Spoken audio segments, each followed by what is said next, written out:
Welcome back to Keep Going Podcast with Vin Kennedy. I'm your host, Vin Kennedy. Today we have a solo. I often joke around, this is my favorite guest. It's not actually true, but do enjoy the company. Anyway, first, want to get into a couple things before the race recap of Houston, which is the main premise of this episode. I had another solo plan prior to, and then I just hey, I just want to focus on this race, so I did not do it. So here we are. A couple thoughts that were ringing, and it's a lot of what was ringing through my head before the race, so it's kind of cool to get that before, and then now obviously we're post-race. The original goal for this marathon was sub 3. As we progressed in prep, 2:54 seemed possible, and I think a perfect day it probably was. I'll get to what I did and what the end goal was, but we shall see. And that was really what was ringing through my head for this episode kind of as a whole. And one thing with that is why set goals you know you're going to hit? That's not a goal, that's a checklist. And I personally, it's just not how I'm wired. It's not what I could do. I'd rather be ambitious, because it's the cliche analogy of if you shoot for the stars and land, if you shoot for the moon and land in the stars, you're still doing pretty damn well. But it's just that where I think so much of it is such a mind thing, and you could limit yourself in such a crazy way that it's just fucking leave it all out there and figure it out. Find out, you know what I mean? Fuck around and find out where that line is. And that's what we were doing. And my greatest achievements have come from things that had no guarantees attached to them. And I think even my greatest days, your greatest day is never the day that it's oh, I'm going on this vacation, it's going to be incredible. It's just, everything's going to go perfect. You just have this cookie cutter idea of what perfect's going to be. Those days never live up to what they're supposed to. And it's the same when it comes to stuff like this and your goals, where it's just you need to leave room for things to be special. You can't force special. Special is something that's, and special is even a weird word there, but I don't know what else to use at this moment. And it's just that, where it's just there's no guarantees. And with that, you usually have awesome days. And honestly, today was a pretty fucking awesome day. Locked in a new apartment in Asbury. Really excited to move there. Got a tattoo. I don't know if I'm going to take that out. I'm going to take it out. I think we're going to take it out. Blocking it. Yeah. We might cut that. But of Jersey, the Jersey Shore says home. That's where I'm moving. I hit a track workout, went to the gym, hung out with my friends, met up with an old friend. Not an old friend, still my friend, but haven't seen him in a little bit. We were childhood best friends. Hell of a day. Saw my nephew. And it's just it's a Wednesday. It's a fucking Wednesday, but guess what? It was a great day. And I had no idea that I was even going to talk about this, and here we are. But yeah, so that's special to me. Leaving room for fun. And I think that's what my whole life is. It's just, lately, is just leaving room for fun. And I'm in a position to do so. I don't have serious obligations, and it's incredible. And this is the best place to pick up next. Is I read it in a book. I'm slipping the name of the book currently, but I will get that. But in the book, basically, the quote says, "I don't do drugs, I am drugs." Just how I feel. I literally don't do drugs anymore, but I do feel like drugs, and I do feel like I have my vices, and they're going to the gym, running, getting good sleep, going to the sauna, eating good food, hanging out with good people, having good conversations. And it's just I feel like I'm on drugs all the time, happy drugs. And it's not a manic, happy mode, because I get calm, and I think I'm calm to begin with, but it's just, life's sweet right now. And it's been this way for a while. And it's just, I posted on my Instagram story today that I am just happy to be here. And it's the God honest truth. This literally every single time turns into a therapy session for myself in a way that I didn't even anticipate it to. And I love it. I get teary-eyed, and I'm just a big ass man child that is having fun in this fucking world. But anyway, a little off track. But yeah, and just to go back into running, and kind of the main focus of this is you almost have to decide what you're willing to suck at. So, and I look at running I was never a good runner, and I talk about this all the time, but I wasn't. And I'm not quick. I'm fast over distance now. Still not quick. But it's what are you willing to work on and you have to like almost be able to like eat some shit in that thing because you're not going to be the best when you start. And that's everything and everybody. I was talking to someone this morning about, they're talking about like going for the first run, and like they're nervous if they watch this. That's why I'm smiling. They're nervous if their watch is linked to Strava, and it's just like because of their pace, and totally understand. Like it's a completely rational thought. Like that's what we do in society. Like unfortunately, like we judge. It's very easy to do, and I think we all have moments that it just like happens in our head without even trying. But it's also like, who gives a fuck? Like the person scrolling sitting on their couch. Well, the person scrolling sitting on the couch probably doesn't even know what Strava is, but that person that is going to look at your pace and be like, that's slow, is a clown. Like, and not a clown in the sense of like their whole life, but like in that moment, like it's a lapse of like good people skills, I guess. But listen, I'm not saying that we don't do it from time to time. We all do it, but it's just like that, where it's just like, if you were going to make fun of somebody for trying, you don't matter. Like you truly don't matter. And I don't mean overall as like a human being. I mean like in that moment, you and your opinion do not matter, because the person's doing the thing, and likely the people that are making fun of people doing a thing are the people that want to do something and won't do something because they're worried about someone making fun of them. That's a tongue twister and a lot of words, but hope it lands. And something else that I've really like, it used to kind of like make me a little nervous, is the fact of like, you need to enjoy the journey. And I was very bad at this. I was always looking for what's next. And I think I've created calm and peace in myself that I don't do that. But you need to enjoy the journey, because the destination is just the start of the next journey. Like if you're really in this and running, self-growth, self-development, like entrepreneurship, bettering yourself in any way, like the next journey just starts when you've crossed the last finish line. So you can't like, you have to celebrate the small wins along the way. You have to celebrate the finish lines, but you also can't like just hang your hat on this stuff if growth is like your goal, and growth is the ultimate goal for me personally. I understand a lot of people, some people are like comfortable and like just life is perfect as is, and totally cool. If that works for you and you're happy, I'm not here to tell you. If you are a happy individual, more power to you. For me personally, like this is what I seek. This is what I go after. So I need to enjoy small things along the way. And like when I like get the bittersweet feeling towards the end of a marathon prep, I'm like, damn, like, you know, waking up at 3 a.m. like every morning, is it fun? Fuck no. Do I feel good at 4:30 when my run's over? I feel great. And like now that's how you start your day. And it's just like another, like, I don't even know how to explain it. It's not like a check block. Like it's not, you're not like checking boxes. You're like hitting milestones, and within that milestone, it's like, that's a win. Like I did this thing. Yeah. So enjoy the journey because it never ends. The last finish line is the next starting line. Sheesh. There's another book. I'm reading like 3 books at one time right now. It's not good, and I actually don't even know the name of any of them. It's crazy.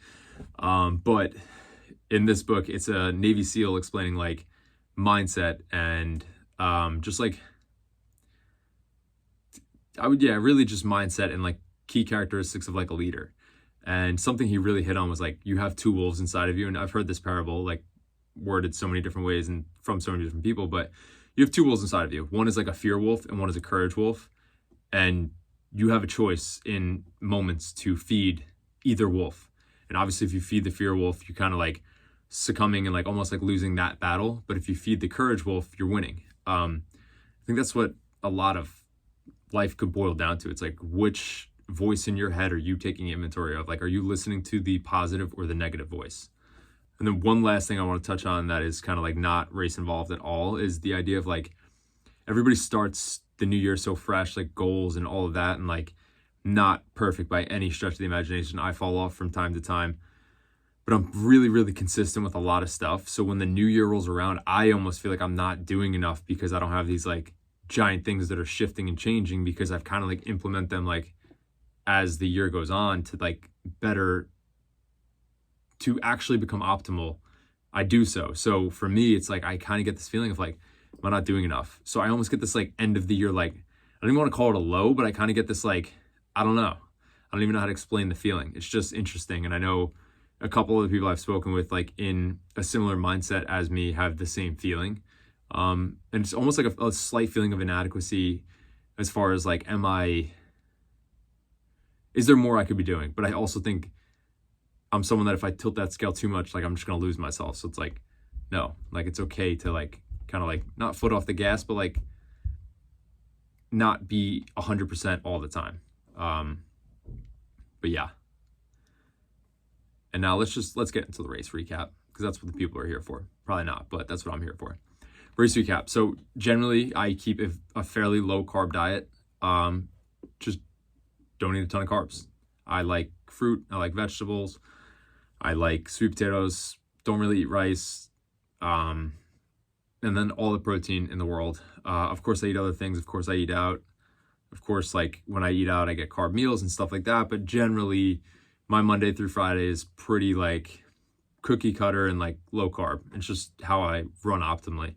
On Wednesdays when I do a track workout, I will like implement a little more either food or carbs, because obviously I want to like perform and I fuel myself accordingly. So when it came to the race, I was like, let's try this carb loading thing. Luckily I have an iron stomach, so I'm like, I know it's not gonna like destroy my stomach, so like let's just go for it. So that's what I did. That's not true. My mom made a ton of protein pancakes, and I basically ate them for like the 2 days leading up to the marathon and the morning of the marathon. Really good stuff. Not sure if it worked, but it worked for, I guess, the bigger goal. So it is what it is. Houston is a flat course. It's people PR here. It's like, this is one of the places you go. That was obviously in the cards. This was, sub 3 was the plan. 6:40 pace, 2:54 marathon. But ultimately, the giant goal this whole time, like what I've built like almost my running career up to this point, was a sub 3. I went back and did a 100-miler to gain volume. I just didn't have enough time doing the thing personally, and I just wasn't there yet. And that's what I did. So I think it was like probably like in a year and 8 months, took me to sub 3. So proud of that. So yeah, there you go, sub 3. But I'm now going to go through the race a little bit. So it was weird. This wasn't like a normal race for me. I was insanely confident, and like, not even confident. Confident's the wrong word, because I was definitely confident. I wouldn't say insanely confident. I was insanely calm. I was not worried. I was like, I put so much work in to get here. And I also like, I don't hang my hat on this stuff. It's like, I just want to have fun. Like the day of is the party for me. Like I just trained my ass off, and did things, hit paces that I did not think I'd be able to hit. My prep was kind of unconventional in the manner of like, I ran marathons every weekend for entirely too long and somewhat neglected tempo-paced runs. And just because like I was having fun and I've been bouncing from event to event and I don't want burnout, and I was having so much fun that I was like, I'll probably still go sub 3 and this won't really affect me, and I'm having a lot of fun. So let's just do this thing, because I do this thing ultimately for fun. Again, I like to hit my goals. I still will set up big goals. I will still work towards my goals. This prep, I did almost everything I was supposed to. Just a couple weekends, I would go longer and not run at specific speeds that I was programmed out. And it was only a couple that I missed, but of course you could say it plays a part. I'm not mad about it at all. It's just the reality of the thing. So that was that. 0 to 10. So the pace goal was 6:40. When it comes to fueling, I used a Morton gel once. I was like, fuck it, this'll work. I knew Relight works really well for me. It's an electrolyte mix. I was like, all right, we're going to stick with this. So ate some pancakes the morning of. Felt good, felt calm. My buddies dropped us off, me and my sister. We had to go into separate corrals. But I felt good. Did all the things like a marathoner, like a real runner does. And I don't usually subscribe to that stuff. And it's just like, I'm just unconventional. Like I enjoy doing the thing. I don't really get too crazy into the rest of it. Like had my first ever singlet. Like I've never worn a singlet. I usually run in like shirtless or like whatever t-shirt I got from whatever thing. Still ran in lifting shorts, just how I do it. I don't like the running short. Like I just haven't worn the tights yet. Not sure if I like them. wasn't the place to try it. When it comes to gels, how many did I have? I had basically one every 3 miles, and I lost one at mile 4, and I was like, fuck. But I knew I packed an extra, so like I knew I had an extra anyway. So I was like, all right, well, I guess now we don't have extra. But let's hop into it. Basically, was really calm, felt really good. I had a lot of fun. And if not fun in the conventional way of like, oh my God, the scenery was awesome, because I didn't see a goddamn thing. I was so tunnel vision and just like locked in, that it wasn't like it wasn't enjoyable in that way. It was enjoyable in the sense of like, this is what flow is. And it was flow.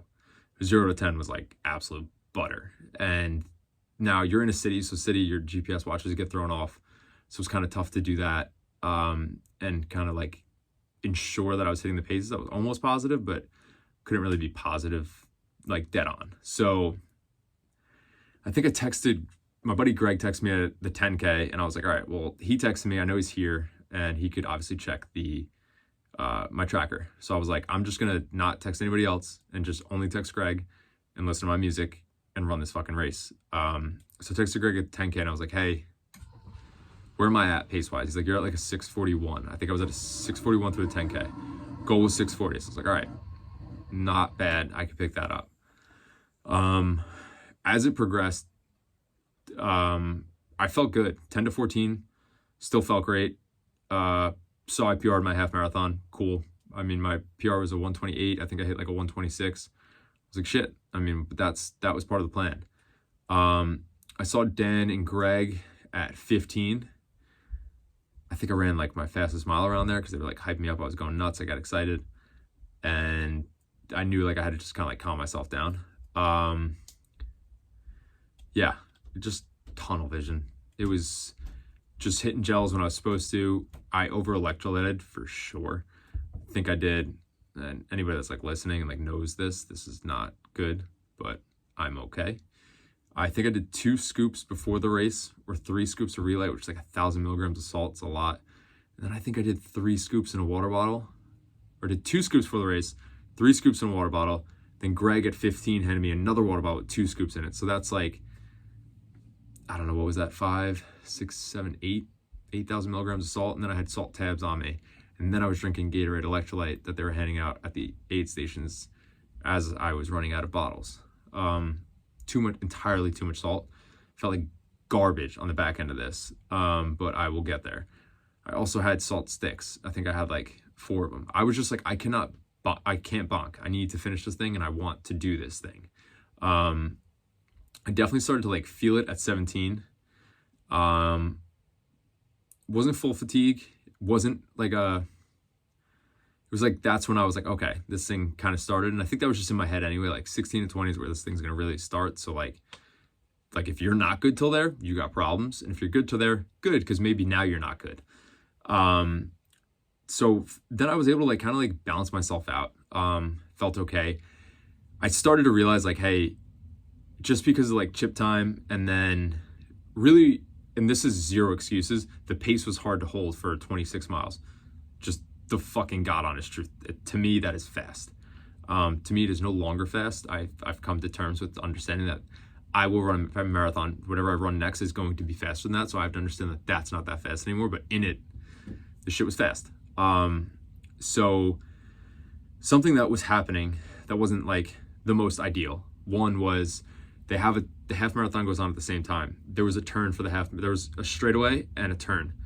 I don't know why. I wasn't looking at signs. I was tunnel visioned in. I went the way of the half marathon, so I had to cut under. I mean, it added maybe seconds, but like it was just something that like, oh shit. And then you gotta like readjust, like get back to breathing like okay, and like not be like flustered. So that was like a little something, nothing I couldn't deal with.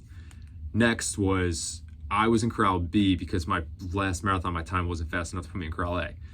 What that means is Corral A still has like a 3:30, 3:15, 3:20 pace cruise. 3:25 pace cruise. So I kept getting bunched up with the 3:30 from Corral A because I was in Corral B, and obviously I'm shooting for a sub 3. So I kept like throughout the distance, as the distance went on, I caught them and I would get bunched up because now they're running whatever the pace of like a 325 is, whatever the pace of like a 320 is, whatever the pace of 330 is. Like I was getting bunched up and there was so many people. It's a big marathon.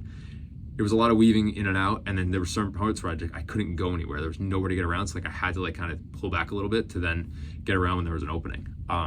Again, you're running a marathon with other people. Like, what are you gonna do, running alone? So just shit you gotta deal with. It is what it is. I don't think it really affected much. It's just something to be cognizant of.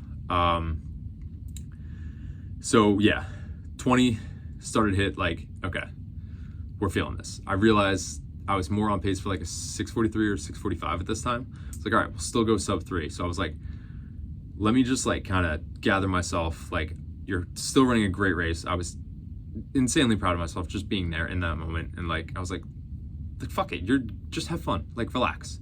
It's okay. You know, you're going to run a fucking another marathon. It's going to be faster than this anyway. So like, what are we even going to complain about if you don't smash the 254 goal? Ultimately, the big goal was sub 3.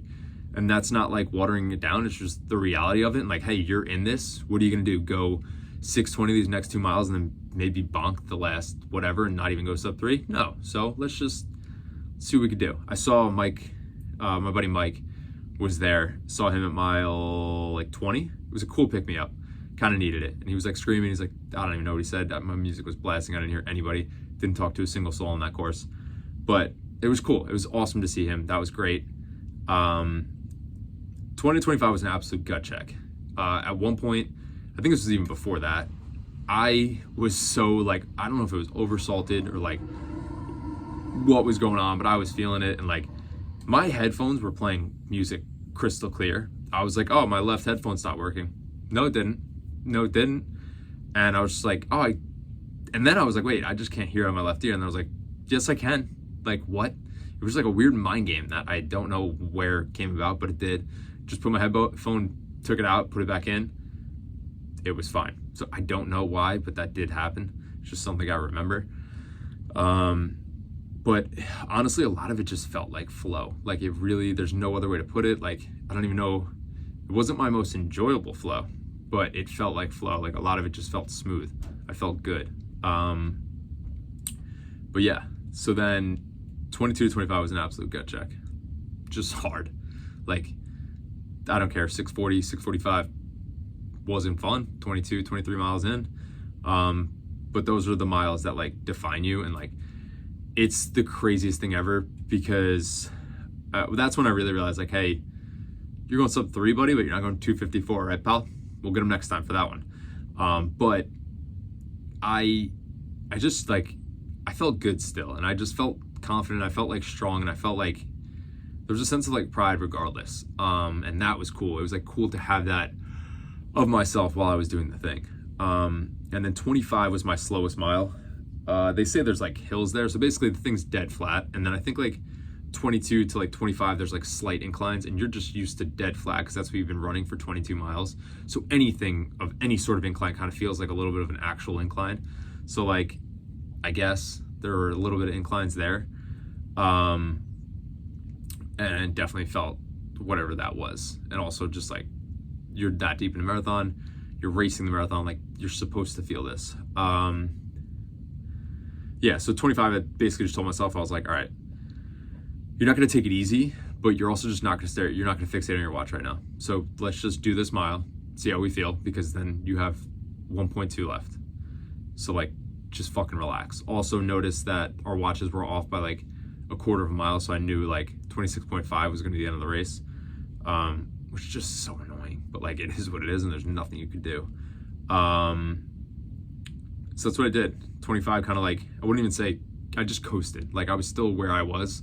I don't know if it was like a 6:58, but I was just like, let's just not look down at the watch. And I didn't, and that ended up being like a 7-minute mile. And just like, it is what the fuck it is. I think my slowest mile was 7:07. I think 7 was my second slowest mile, and then everything else was under 7, which was pretty cool. And then this is like what it's about for me. And I was like, this is why we coasted for 25, because 26 was, I think like my third fastest mile. I hit like a 6:35 because I like gave myself a little bit of that, like, okay, just fucking breathe, relax, we're finishing this strong. And that's what we did. And that's like the stuff that makes me proud of myself, because it's like who you are on mile 26 matters. And like, that's how you fucking show up. Like Good job, Vincent. Good job, young man. Yeah, I'm speaking to myself there, because that's the stuff that makes me me and makes me proud of myself, honestly. And that's why I play the fucking game. But yeah, next goal is going to be faster. I smashed that, like, from what I ran a 3:23 in Boulder, Colorado in October of 2021 or 2022. Then in February of 2023, I ran a 3:11 in Mesa, Arizona. And I just went fucking sub 3, 2:58 in Houston in January. So, of 2024. Whatever marathon I run next, it's probably going to be like sub 2:45 is the goal, I would assume. I have other things on the schedule. Next up, I'm kind of just like running for fun. And then on the schedule, I have Jersey City Marathon, not racing. A bunch of marathons that I'm not racing. Myrtle Beach Marathon is in like a couple of weeks. Jersey City, full Ironman, running New Jersey, top to bottom in September. Doing the Speed Project, which is 350 miles from LA to Vegas. A lot of fun stuff going on. I'm going to probably sign up for like the Providence, Rhode Island Marathon. It's one of like Des Moines, I think it's Iowa. There's another one in South Dakota that I might do. I want to run a marathon in every state, so I got into a Run Ambassador program that actually offers free entry to like, I think it was a minimum of 3 races, so I'll probably just pick 3 marathons and knock off like 3 weird states that they have on there. To backtrack a little bit really quick, my sister ran this race. She PR'd by 25 minutes. My friend Sean ran this race. He PR'd by 20 minutes, 15 minutes. Sean crushed it. 2 really quick things to note. One, we're at the start line, and Sean basically was like, hey, I don't know what I'm gonna shoot for. Maybe I'll go like 3:15. I was like, cool. You're gonna crush it. Like, he's a fucking talented dude. He had like a little bit of a shaky prep. He was hurt, had a lot of things going on, whatever. He was like, I have to pee. I was like, cool. We're at the start line. What are you gonna do?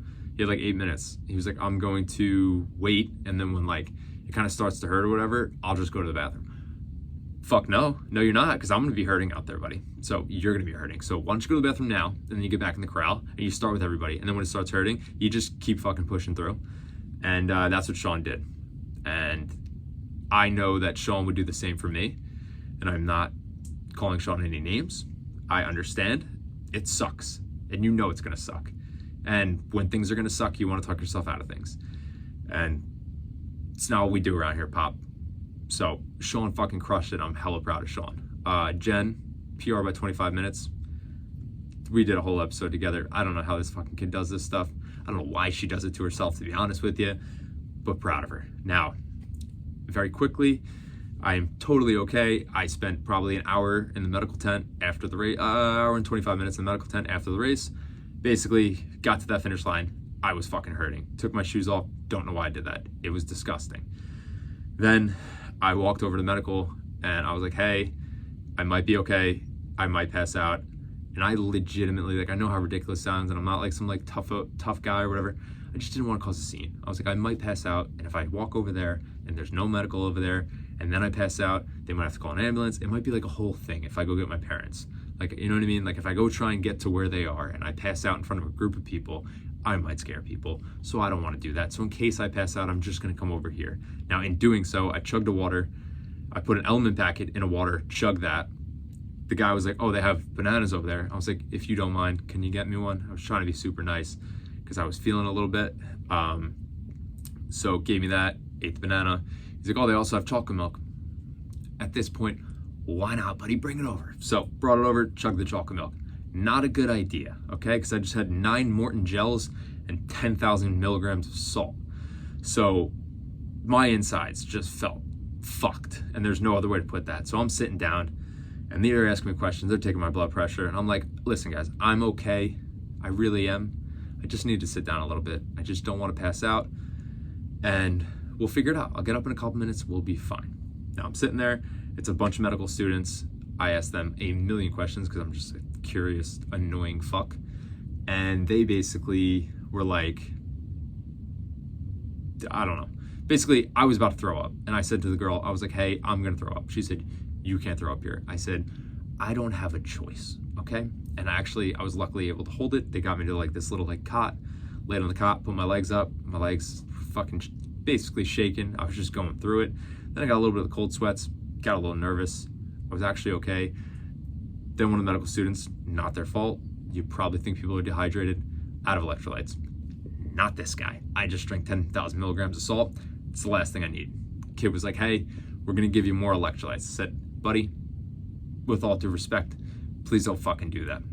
Did not listen to me. He's like, you have to drink this. I said, I'm gonna drink this. Now, I'm gonna ask you, I don't even know if this is a real thing. Is there a way to test my salt levels? He said, sure. I said, perfect. He's like, we might need to do like whatever, like an IV or what. I said, go for it, because there's no way I should be drinking more salt. Turns out, I was right. And I'm not saying that I know my ass from my elbow, because I don't. But I knew that I had a lot of salt and I should not be drinking more electrolytes in that moment. So then he switched, gave me water. Perfect. Then I threw up a little bit. My legs hurt a little bit. My feet are fucked up. They're still fucked up. And that kind of just is what it is. And then Jen was texting me, and I finished, very proud of her. Hey, come in medical. Your brother's in medical. I'm fine. I was sitting there with like a shit-eating grin on the whole entire time, because I saw Jen PR'd, I saw Sean PR'd. I had a great race myself, and people were just like, what? They were just like, why are you like playful and like throwing up right now? And I'm like, because I am just happy to be on this fucking spinning rock. And you see how things come full circle there? Let's fucking go. But yeah, that's that. And then lastly, something to note, I used to do this stuff and be out of commission for like a week. I ran again on like, I think Thursday maybe. And then not to mention that Saturday, I ran another marathon at like we took stops, but I think moving pace was like 3:28, and I'm not special. It's just, you throw a stimulus at your body and you adjust. Thank you for listening. If you made it this far, God bless you. Please like, comment, subscribe, and share. See you next time.